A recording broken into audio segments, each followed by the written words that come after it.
it's kind of sad out there when you hear these different people making comments. I was listening to stuff that John Kerry was saying, and Elon Musk was highlighting him, talking where he caught a point where John Kerry's basically talking about the First Amendment is in the way of stomping out people that are a problem, that are basically, he's insinuating a lot of stuff, but in a nutshell, he's saying that are protected, that are sick people that are protected from prosecution because of the First Amendment. And I'm going to have to say that there are certain problems with a lot of this right now, quite frankly. I mean, there are other problems, you know. The enormity to move at the speed that needs to be moved at. He discusses it, except I have a problem trying to communicate with people. I have for decades. When you get into this area about how fast you have to move, how many things we have to implement, what we have to address. And the reality that I've been running into is nobody wants to address the tactical table of what we need to really do, except for a few very quiet people who don't want to get fired, that for the most part are working someplace to help protect us. It's actually kind of weird. We have a lot of people that don't actually say a lot, that are working very hard to protect us, that most people don't know even exist. You know, and those are in different agencies, and by the way, you'd also be surprised how many of them are in intelligence or military intelligence or the military itself, where they move different items on policy modifications forward that are properly fitted to the correct constitutional scoping. And it's very important to do that. And some divisions of government, they have access to extreme legal research divisions. You know, the military is one of them. That, you know, if they have questions about certain legalities or constitutionalities, they get on the phone, and there's an extended set of divisions that will help them resolve those questions. When it comes to other areas of government, it gets weird. The Justice Department clams up even on itself sometimes. They're trying to keep their integrity and independence to be able to not be interfered with and keep the purity of law and justice, but they're constantly being ordered not to do things, or they're getting fired, or they're being sabotaged, or they're being infiltrated by foreign or domestic agents. And it's very hard. You know, it's very hard. And then you have the demands for this goes for all types of government agencies, where a demand for certain hirees is at a certain level, and the problem is that they're allocating a certain amount of money to fill that gap, and it's not enough money to fill the gap. And there's different nuances, different ways it plays out in different agencies, different twists. But some of them, literally, in the justice system, you need people that have more education serving in certain places. But if you want that, you have to pay for it, you know, and you have to give them proper access to resources. We have people in government that are using old equipment still. You know, we have situations where the most advanced equipment in some ways might exist in government someplace. Does anybody know where it is? Because most of the people in government don't even know where it is. But then we also have private acceleration, where you basically have probably over 1 million documents per hour being generated by domestic entities that are being forwarded to Washington. And then you have people sorting through and going, oh, no, we can't accept this, or no, basically our leaders, it's impossible for our leaders to read the documents. And people go, oh, we've heard that for years. And it's like, no, I don't think you get it. There's been people like me who have been trying to discuss some of this for decades, and we can't find people that are even interested in getting on the same page of discussions, because everything's changing. You know, we're right now we're gonna go to 1 million documents a second, probably by the end of the week. No joke here. So AI assistive tooling has been in private corporate hands because that's where the money was to buy the technology. All those automated phone things. I mean, it started way back in the 80s. You know, you had corporate special phone answering mechanisms. And then people remember some of the private ones that were sold, and they were expensive. They don't understand that private corporations had stuff that was way beyond that they were using themselves as they felt it was needed to be used. But we have mass attacks occurring. We have people making phone calls in the millions of phone calls per hour with the system that they're working with, because they're trying to distract people. They're literally putting a negative effect on the economy in certain areas by distracting people by the number of phone calls that they're forcing through. You know, these would fall in the category of those phone calls you get that aren't real. They don't exist. And you can also augment this by basically, well, you make profit at the same time. You sell people mailing list. You know, or you sell people a methodology to learn how to get the mailing list. And that gets confusing because that can have foreign and domestic entities sourcing information. And that's how you can end up having people getting hold of mailing list and phone list that are stolen. They were hacked, they're stolen. But we have private individuals that repurpose technology for their own interest. So we're at that conveyance where it's now 1 million documents a second. It's coming right up. It's like 1 week away, and then boom, here it is. You know, give or take, you know, so many seconds or hours or days, whatever. You know, but this is real. This is real. But our government's not ready to do it. We have very little AI in government. You know, we have people in government, they started to use AI. They're starting to process stuff faster. They've got different versions of AI they've been using. But a lot of the AI systems are designed to push people away. They're designed to give people a runaround. In other words, stick them on a multi-choice merry-go-round on the phones, forcing them to wait these enormous amounts of time and then hang up on them or say there's no one available. So people get tired of trying to communicate with government because they permanently blocked the ability to get through to government. You know, this is the difference between calling a company that has salespeople that's motivated to make money and get new customers, that will have people ready to handle your calls right away, versus people who don't want to take your phone calls, who might owe you money, that don't want to facilitate you getting restitution. And this translates out into government because you have people that know that people in government are likely to periodically pick cases and go after people. And you have people that have been putting in collective money because they don't want to be investigated because their business is dealing with things that are illegal. So we have this overtaking of all these areas on a vast scale.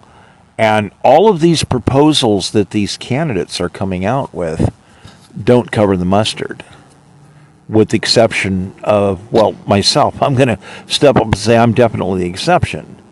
You know, because what happens? Well, everybody in Congress and the Senate need mass numbers of AIs installed. I don't care what they have, they need more. Whatever it is, it's not enough. Because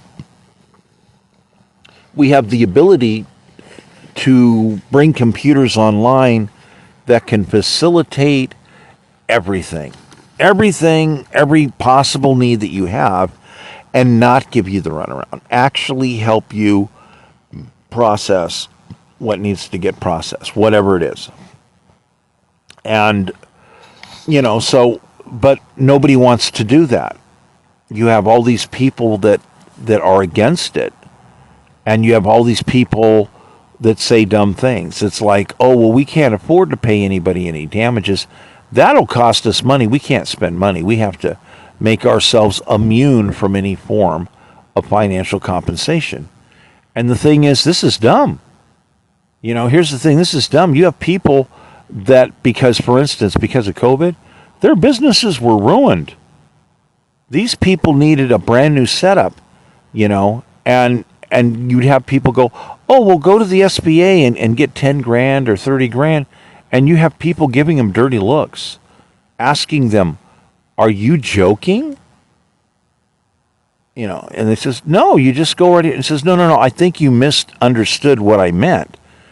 When I said, are you joking? The Small Business Administration doesn't hand out money anywhere near the kind of compensation that people need.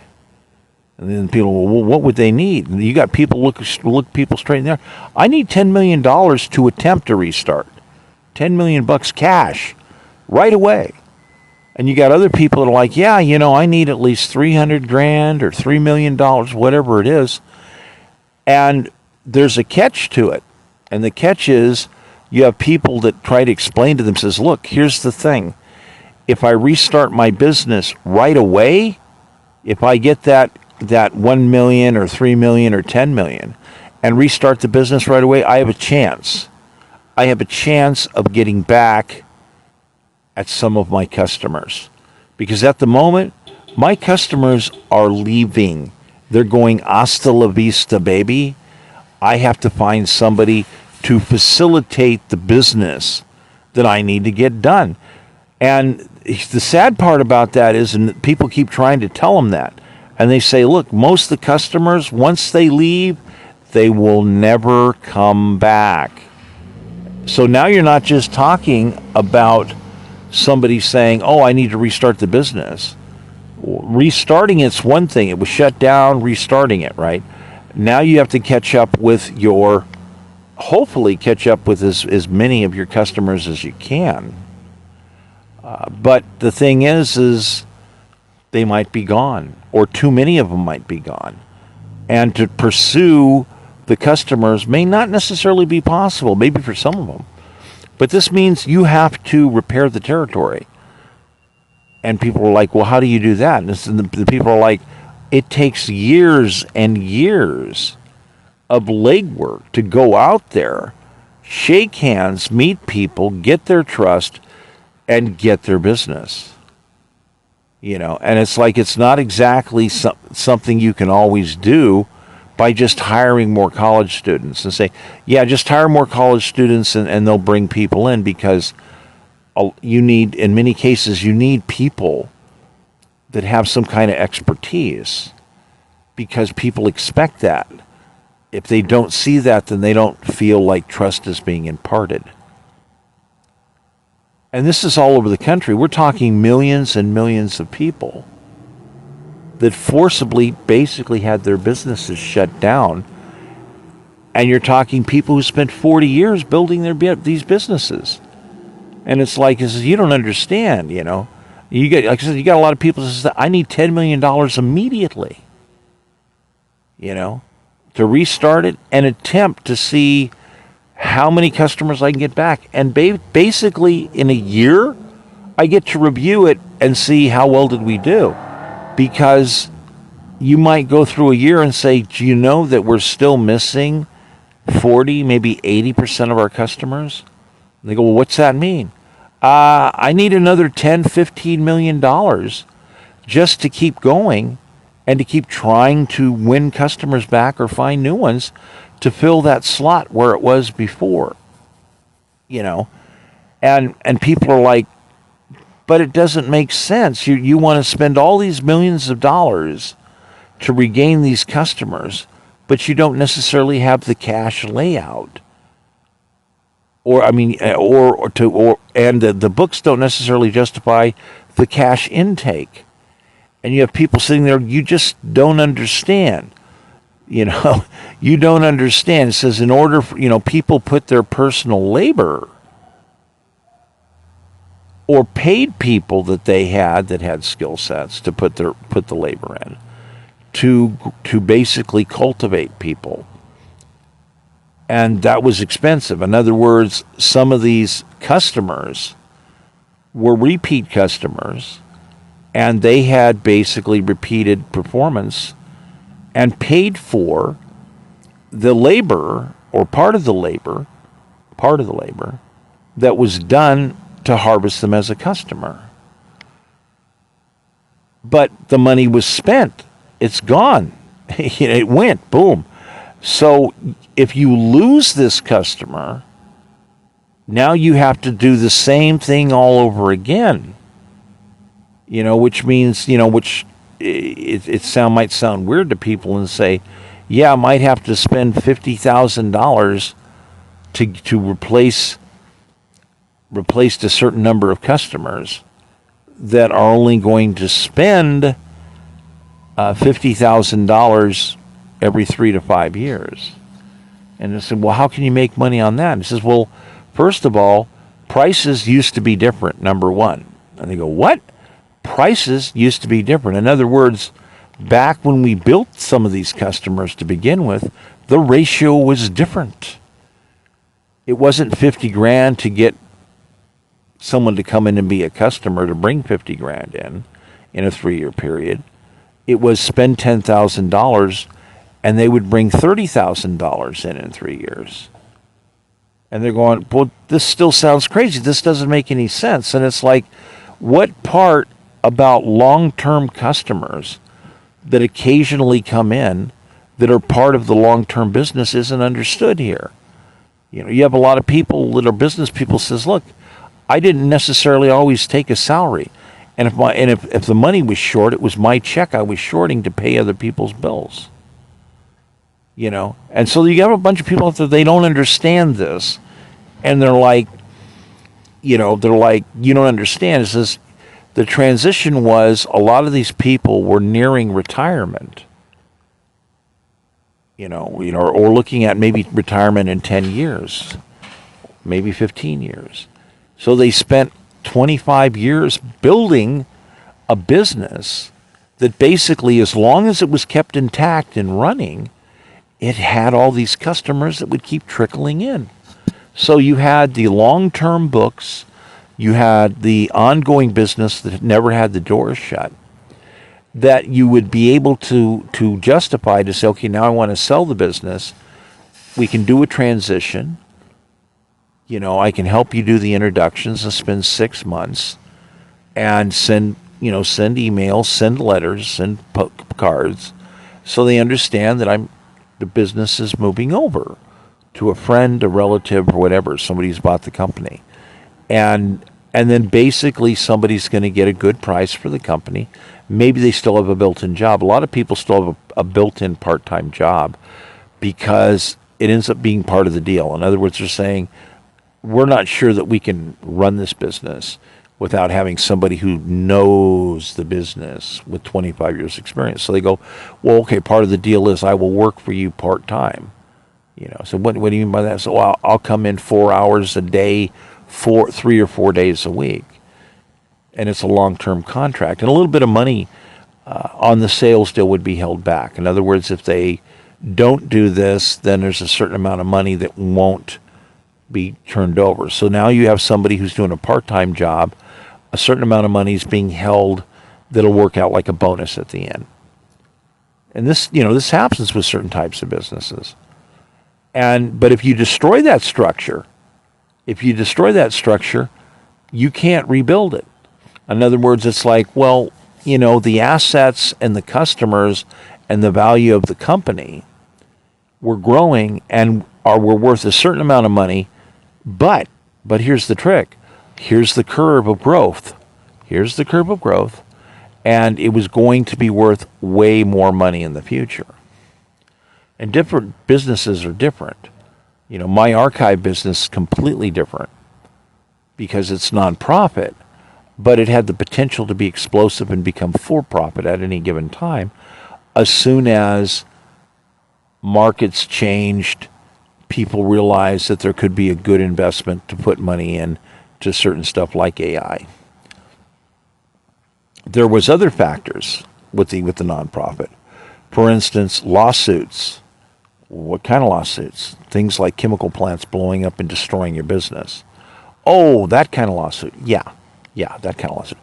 And other people that did things where they screwed up, and it's like, yeah, you people destroyed $1.4 million worth of assets and you don't want to pay.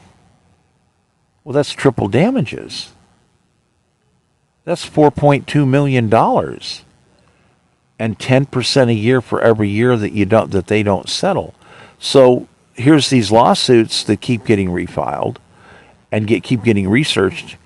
And you have lawsuits where you don't have enough money to go after all these people, but they're still real. But even when you have the lawsuits where it's like, yeah, these people owed $4.2 million, it's 10% a year, and it progresses further and further and further. Because you get to the point where you're filed again in court, you're going to be moving forward, and then all of a sudden, here comes some strange kind of corruption, harassment, false arrest. You know what happened? Falsely arrested and held you in custody for 6 weeks. That screws up jobs again. That screws up businesses. That screws up all kinds of things. And you end up getting out, and it's like, oh, by the way, it also screwed up that refiled lawsuit. Now it's got to be refiled again. But now you're broke. Now you're 6 weeks further back than you were before. And the money you had saved to get that other lawsuit going was all burned up. So now you have no savings, and you have to refile this lawsuit where somebody owes you, $7-8 million. And it's like, wow, this is great. So in other words, now you have yet again another instance. You go to an attorney, the attorney looks at the case and says, yeah, these people violated your civil rights. They destroyed what little savings you managed to get a hold of, and they redestroyed your business you were building again. Oh, great, they redestroyed it, yeah. So, and they delayed you from getting compensation over here. And then he says, well, there's this other little thing, all the stuff you were storing from the chemical plant that you hadn't settled the lawsuit on that had acid on it. Yeah, the acid continued to damage stuff, which means that the cost to repair the archive dramatically changed. So all of a sudden it's like, well, how did it dramatically change? You have an additional $38 million in damage to an archive in order to repair those sections of the archive, to restore them. And people are like, they're like dumbfounded. And, the attorney sits there and he says, yeah, I know. He says, most people wouldn't believe it. They don't understand that a lot of nonprofits get stuff donated and they're hard sale items. You can't necessarily sell them. Of course, over the course of time, sometimes you can. A lot of times you can, but it takes a while. Except the assets have an inherent value. The same way that you would have computer companies like Yahoo or Google, and their database is inherently worth a certain amount of money. Like recently you have, I forget what it was, Riddick sold for like $500 or $600 million or some kind of deal. And somebody sold a copy of their archive material, hundreds of millions of dollars. And they're a relatively new company. They went online. All they basically are is a reference website. And they just put a lot of ads out on Google to get people to list like they're a phone book. And so, but that data is worth a lot of money. And the attorney's like, yeah, he says, you've been around long. Your archive's been around longer than many of these other archives. He says you have more films than Netflix. How's that one for you? I own more factory copies than Netflix. I own more factory copies than Hulu. I own more factory copies than all these other little different internet business, video businesses, but I never got to activate them the way I could have. And the attorney says, well, first of all, you were delayed in being able to activate those because of these other people's action. Oh, by the way, no matter what was in the archive, you're entitled to have the archive restored. So you get to the point where all of a sudden it's like, like today, the minimum restore, which is still not totally computed without computing all of the lawsuits, which is a long deal, is $2.8 billion. $2.8 billion. So if you can imagine the problems that we have with the justice system when the Constitution says, by the way, you cannot attack archives. If you attack archives, death penalty. Wow, that's a big one. And like the attorneys are like, nobody wants to enforce that law. And he says it's also highly likely that the reason the justice system doesn't want to handle the case because they're very serious charges. He says, and when you go after all these people, he says, some of them are cowards. He says, I'll tell you, he says, some of these people in the justice system are actually cowards. They won't take a case because they're afraid it concerns somebody who has a lot of wealth and that they'll just pay to have them assassinated. So they're afraid for their friends and their family and all this other stuff. So they're cowards. They got a job they never should have took to begin with. This is an attorney stating this. And I'm like, wow, that's a powerful statement there. And he says, well, the thing is that you've got other people that take very big risks throughout their careers and don't actually get paid anything close to what it's worth. But he says there's not enough of those. There's not enough people like that. He says a lot of people, they work in the justice system for a certain number of years, and then they use it as a reference to go to work someplace else, usually in private industry.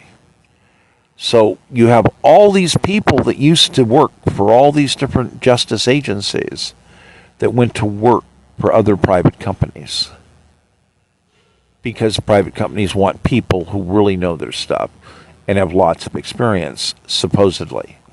Supposedly. So these people use it as a reference to go get a job that pays 2-3 times as much money.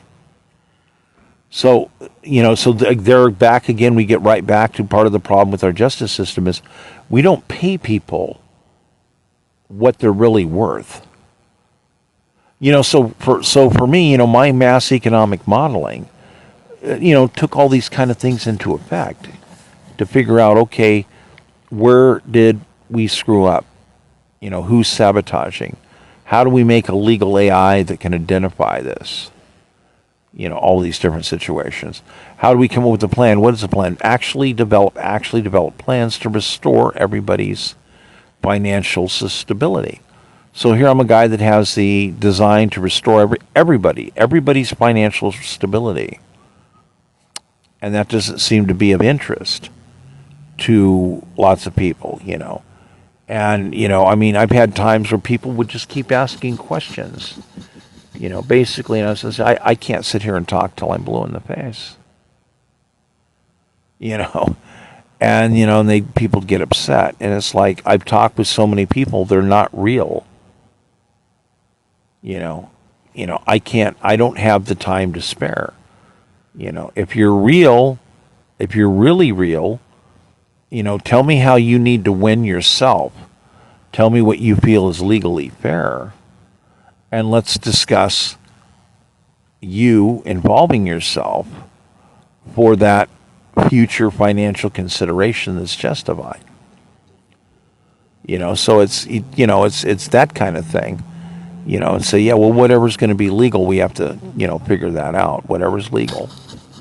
You wouldn't want to break any laws. So the sad thing is all these people are missing the mark. All these politicians are missing the mark. Kamala Harris, aside from the fact that she's involved with attacks on archives and according to the Constitution and articles, is not supposed to even be a candidate. The same as Trump, by the way, not supposed to be a candidate. None of these players are equipped to understand the economic tactical table properly. People think, oh, Trump, he knows a lot about business. What is Trump? He started off with $400 million in the 70s and then filed bankruptcy multiple times, yet he managed to leverage his way into an additional $6 billion in loans that apparently comes from Russia. What are we missing here? The man pays no taxes, files bankruptcy, but borrows $6 billion, but started with $400 million. 70s money. It was like 1970, his dad loaned him $10 million to buy an apartment building. That's insane. 1970, an apartment building probably came out to less than $15,000 per unit. On average. Now, I guess if you're buying it, a higher end apartment, that obviously would have been more money. But I think they mentioned what it was. It was, all these different apartments and whatnot, and some were high end and some of them were, bilking it, but yeah, it's the logic here. It just gets to a certain point. It doesn't make any sense how somebody could have so much money and then screw up. And everything's all confusing. You have Kamala Harris was taking checks from Donald Trump. Donald Trump was getting that money from the Russians. So Kamala Harris was accepting money from Donald Trump, who apparently, it's beyond the shadow of a doubt, it's Russian-sourced money. How many people do we have out there that were accepting Russian-sourced money? And if people say, oh, well, no, you can't prove that, this just could be a normal donation. And it's like, excuse me. When it comes to empirical evidence, you go with the physical evidence. The physical evidence states clearly the checks are real, they occurred. Okay. The source of the money, well, Donald Trump. Okay. And he got it from the Russians. Okay, well, this means what? It means Russian-sourced money. So the truth of the matter is beyond the shadow of a doubt, it's Russian-sourced money. So now you have other logical questions. And someone says, well, it was just a plain donation. I says, there's no proof of that. And they're like, what? What do you mean there's no proof of that? It says, what's provable is it's Russian-sourced money. That's proven beyond the shadow of a doubt. Everything's been massively investigated. That's proven. Russian-sourced money. That's a fact. Keep in mind, why should an AG in California be accepting money from a guy that is a suspected mafiosi in New York and suspected connected to the Russians? What's wrong with this picture? We're talking about $6,000 that was disclosed. Was there more? What else happened? Were there stock tips with that? What else? What else? See, because the bottom line is we don't know if she's a spy. So, how can you say that? I says, well, you have to understand that empirical methodologies have certain types of logic. For instance, the cops get called, a woman is found dead. She has a ring on her finger. She was apparently married. Ask all the cops, who's the number one subject? And they're going to tell you, the husband. The husband statistically is the number one subject. And someone says, but there's no proof of that. And they says, well, it's just these statistical likelihoods that it's the way the book works. It says your number one suspect is the husband. every time. And there are statistics for this. That doesn't mean that that's what happened. It just means that the likelihood that that's what's there. So what else do we have? What other information do we have? Well, Kamala Harris, well, she refused to prosecute cops. I'm like, yeah, hey, I'm a presidential candidate. These guys just totally floated this ticket. They just totally invented it like out of thin air. I have Arkansas plates on the vehicle, insurance on file in the computer, the tags are all paid, the individual taxes have been paid. There's a little separate tab there. And this cop writes a ticket and says there's no license plate on the vehicle, that the tags haven't been paid, that the taxes haven't been paid, that there's no insurance. The electronic data record, the log record, he put in the request on the vehicle. Arkansas sent it. Arkansas investigated. Arkansas's logs say, yeah, we sent the file to the guy's police unit. He sat there and looked at information that said beyond the shadow of a doubt, this guy's verified. And everything about this vehicle is verified. And he bowed his neck and he wrote it anyhow. So you look at the law, you talk to attorneys, and you have the law in your hand. You go to Kamala Harris and you have the law in your hand. You say, look, this is mandatory prosecution. It's a minimum of 10 years in a federal penitentiary for harassing a presidential candidate. Here, I was filed out of Arkansas. They don't want to prosecute. She doesn't want to prosecute. Some kind of she comes up with strange policy that's unconstitutional. She says, oh yeah, we won't investigate our own people. Well, how do you know whether or not that guy's a spy? In fact, we know beyond the shadow of a doubt, Arkansas came up with an investigation, does a determination, and says the guy repeatedly lied. We shared the computer records. We've got a copy of it right here. The guy's lying. Beyond the shadow of a doubt, it's right here. You can verify those electronic records anytime. Anytime. And this is what part of the POTUS conversations were about. No, you check this record right here. I can't tell you what's on it. I'm not asking you to tell me what's on it. I'm telling you what's on it. You check these records. Let me tell you what's on it. And I told him what was on it and what it meant. And I says, okay, well, this ticket over here is completely BS. I'm a filed presidential candidate, and you cannot harass. And they're like, oh, but no, that's, it's 10 years, we don't want to. They start whining. I says, you guys are blacklisting me. You have no right to take an erroneous ticket and blacklist me. Do you have any idea what damage you're doing right now to my life with this illegal blacklisting? And they just don't want to hear it. I said, oh, by the way, the attorney says this, yeah, I'm an archiver. You're a what? I'm an archiver. That's a separate series of penalties, a minimum of 10 years extra.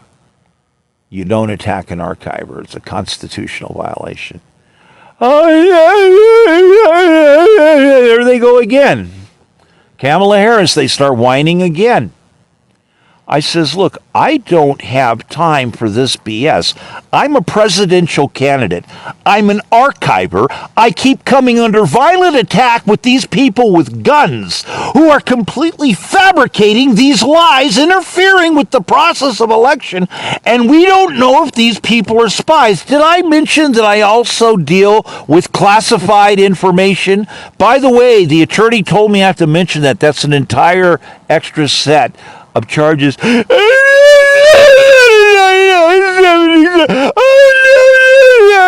This is what these people are doing.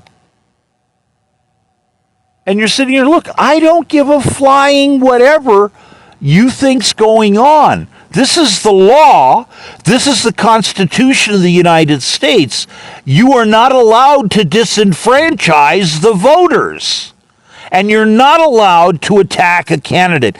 Aiding and abetting on an attack against a candidate makes you just as guilty, and now you're committing treason. Would you like a written copy of that before I arrest you, Kamala Harris? You know, these people, they are so despicable. There is no excuse for the actions that they keep involving themselves in. Now, into this, the law also says if any additional damage keeps occurring, these parties are also responsible for it. Well, we've got some artifacts now that are older than the Constitution of the United States that have been destroyed. The Constitution has a specific item that clearly states the loss, the theft, or the destruction of artifacts is a mandatory death penalty sentence. So at this point in time, there's no choice but to remove Kamala Harris from the process of elections, along with a nice list of other people. These people are refusing to do anything. We don't know if these people are involved with spies or not. Oh, I'm sorry, do we? One of them, Kamala Harris has been taking Russian-sourced money. And now when you understand this other evidence, that she's been aiding and abetting attacks ongoing. What? Oh, the electronic stuff. See, them perpetuating a lie that's not real. Them reposting the electronic lie. On and on and on and on. The blacklisting. All those are negative effects. Those are attack upon a presidential candidate. Those disqualify you from being a candidate.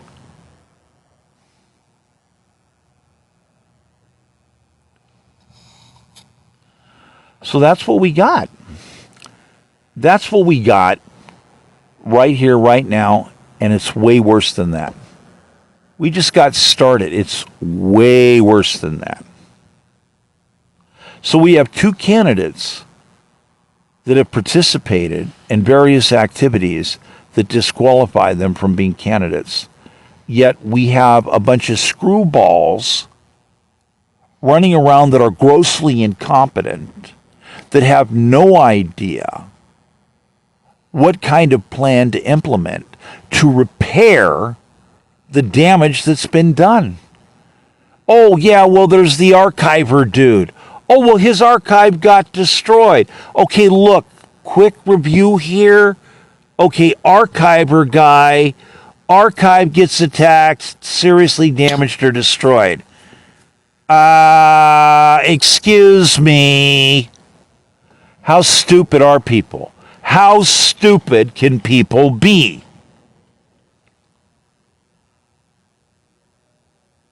You know, what do you want? An FMRI lie detector? Hey, that's great. Let's bring in FMRI lie detectors. Let's put a generous amount of pharmaceuticals involved in this, and we'll do some chemical evasives. As they're in the FMRI, it's technically legal. These are treason cases. It's allowed. Huh? Yeah, Florida used it, you know. So, yeah, we can get statements from these people because the evidence clearly shows that these people are lying about things. Are they enforcing policies that are diabolically opposed to the Constitution of the United States? Of course they are. You know, the law is the law. These people attacked a candidate. I'm demanding to prosecute.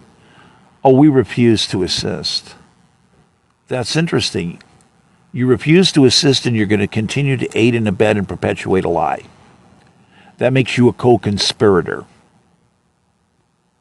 You've committed treason. You're banned from the ballot. And these people just won't stop. They just won't stop with their blacklisting. They just won't stop with their illegal activity. It goes on and on and on. You know, it gets to the point I got people shooting at me. But it's not my first rodeo. You know, see, there was a time where I used to be a special police officer. Kind of strange how that worked out. Yeah, I was a undercover civil rights police officer to investigate wrongdoing of police officers. I was directly appointed by a city council person as a special investigator. It's kind of interesting. I was given no choice. Yeah, you know what a sequester is? Someone comes up and says, "Here's some documents. You're sequestered." Oh, wait a minute. Okay, you know what? You want me to be? Wait a minute. This isn't jury duty. You go read the law and you go, "Oh, people can do that." Yeah, isn't that fun? Anyhow, that didn't exactly come out very well. Time goes on. Investigations never conclude. You don't get a hold of the evidence you were hoping you would get a hold of. And people who appoint you died. So that leaves very few things. You just have a few witnesses to this or that. And certain documents. Oh, there's a bunch of documents that apparently came up missing. What happened? Oh, somebody broke into an archive. Oh, somebody broke into an archive and documents are missing. Would these be government documents? Well, yes. Oh, government documents are missing. Okay, let's not go in more into this. It's one of these areas. If we want to talk FMRI with me, I come out smelling like a rose. Yeah, everything I said to you is true. It's all true. Where does that leave Julie Sue for blacklisting? Where does that leave Shirley Weber for her blacklisting? The current AG, the former AG, Kamala Harris.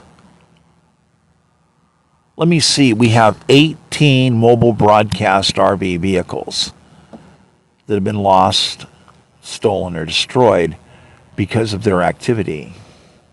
Illegal shutdowns, failure to compensate parties. Congress ordered parties to be compensated. Congress gave the money to these people. Oh, these people used my name to collect money from the federal government, and then they hung on to it. Yeah.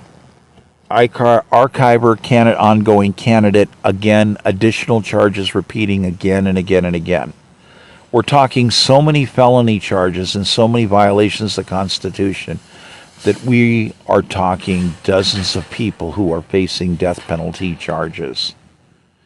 And these people are trying to play this huge pretend game as though they got some kind of election going. Quite frankly, I'm the most qualified candidate on the board. I've got a 240 IQ. I know more about AI than any one of these candidates out there. I know more about the long-term plan on what we need to get done. I'll work far more efficient with the military, intelligence. The Justice Department. I think I would work fairly smooth with them as long as they understand when I explain to them, here's some evidence. Yeah, these people get prosecuted immediately. Oh, you're not going to prosecute them? You're fired. What? Yeah, you don't want to prosecute them? Yeah, you have to prosecute these people. You have evidence, you don't want to prosecute them. Why is that? Are you a Russian agent? What is your problem? You're going to be gone. Come to think of it, let's put you in an FMRI. I just want to know. Let's just get right down to the real reason that you don't want to do your job. We'll get some information. They're a Russian spy, they're this or that, or this or that. The most likely thing, we talked about the most likely thing to happen in certain cases. They found the lady dead. She had a ring. She was married. The husband was the number one suspect. The number one likelihood of what I just talked about is the psychiatrist is going to come out and say, yes, we have figured out the situation. What is the situation? They're bananas. It's spelled with a B.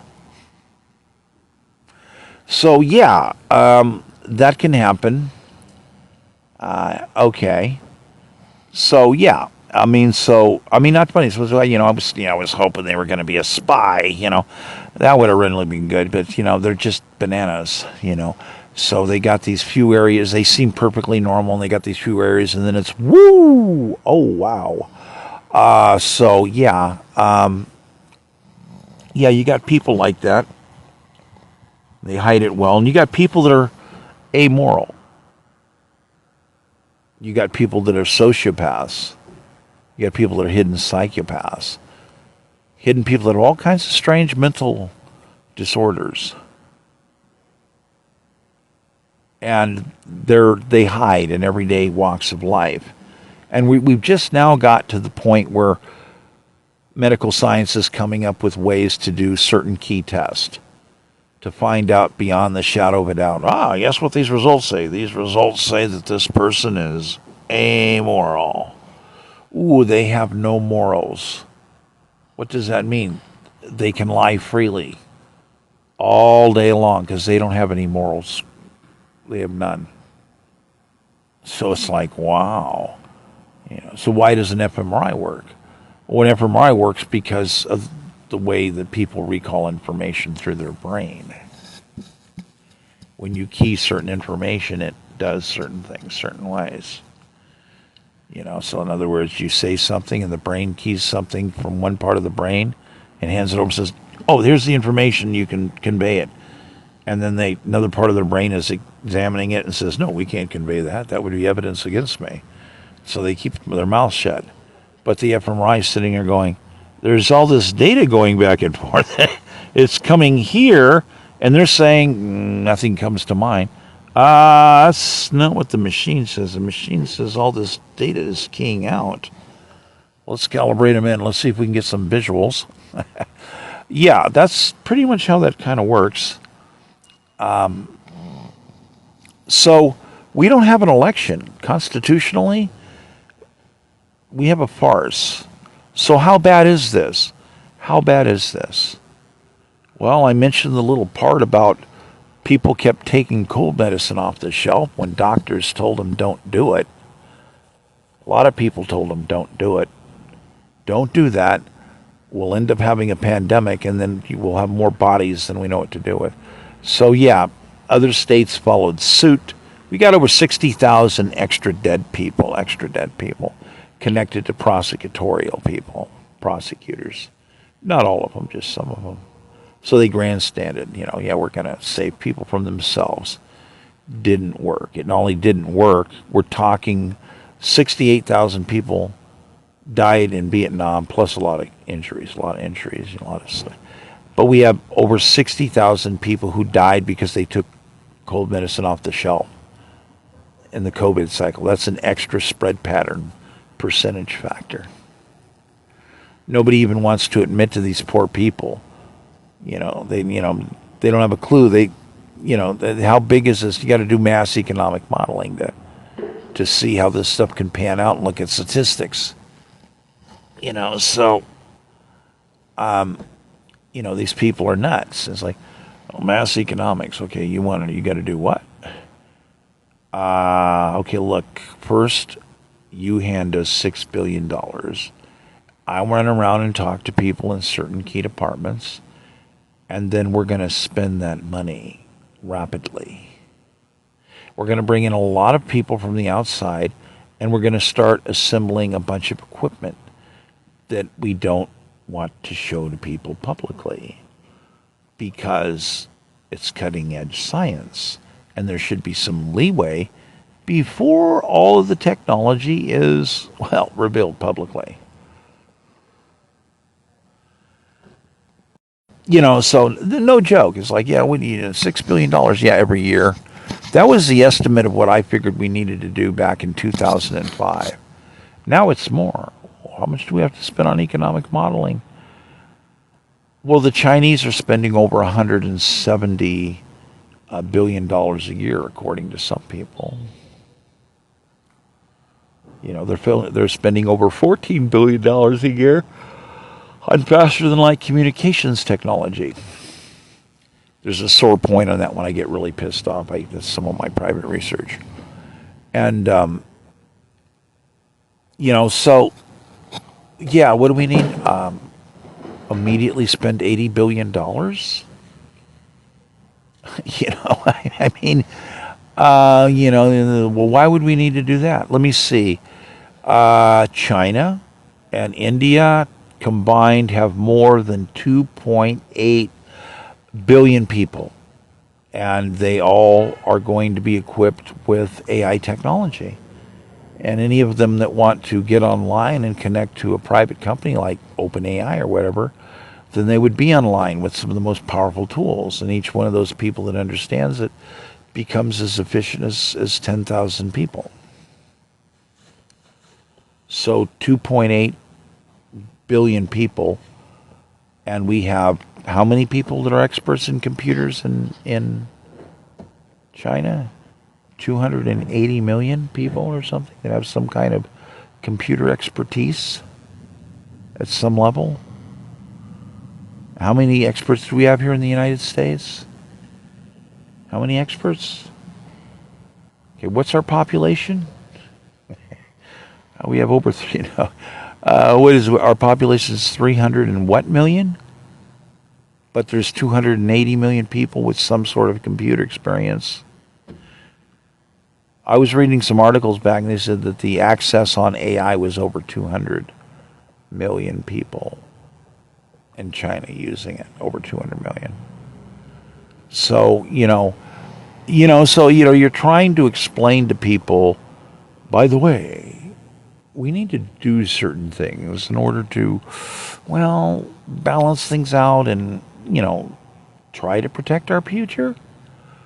So yeah, there are these things we need to get done, and there's these people they just don't understand in government, and you got these other people that think that they know what they're doing, and they're running around with some kind of strange party politics, and I'm like, I got good questions. Hey, I've had 2 people try to shoot me with bullets, separate instances, tried to kill me. Any of y'all getting shot at? I just curious, I mean, I got to protect myself. RICO problem. Hey, here you go. Here's like 3,000 images of violent attacks. They used various devices, apparently, pipes, baseball bats. 14 different locations. It's amazing, since they weren't listed, how somebody could figure out where all these locations were at. So, I mean, it just goes on and on. It just goes on and on, this huge lawlessness, this huge, massive, continuing malfunction of our justice system, on and on and on. And they just don't want to you catch people red-handed, they don't want to prosecute them. I catch people all the time. Yeah, I've caught these, boom, we just don't feel like doing it. It's like, hey, look, I don't have any more money to keep taking out of my pocket. I can't debt service these problems that these other people keep creating. So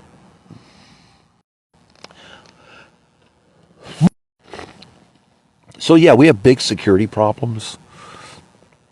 We have people that apparently don't understand that more children die each year from eating cheese than are killed by mass shooters. It'd be very easy to ban cheese. Apparently that's against some people's religion, The great religious house of the spaghetti people would get upset. And then there's the pizza, but I've got a long list of statistics of how to save lives. And, lots of lives. I could save 1 million lives a year, no problem. But many people are too attached. The way that nobody's willing to sacrifice cheese. I mean, I'm sure you ever go to the store, you ever look at the breakfast food section? I defy you to find food that doesn't have cheese made on it. I mean, what is this? And people die from it. They're allergic to it. Beep. Okay, that's it. So thank you for your time. My name is Michael Crosby. I'm a candidate. I'm a candidate for POTUS. Michael Crosby, candidate for POTUS. Thank you.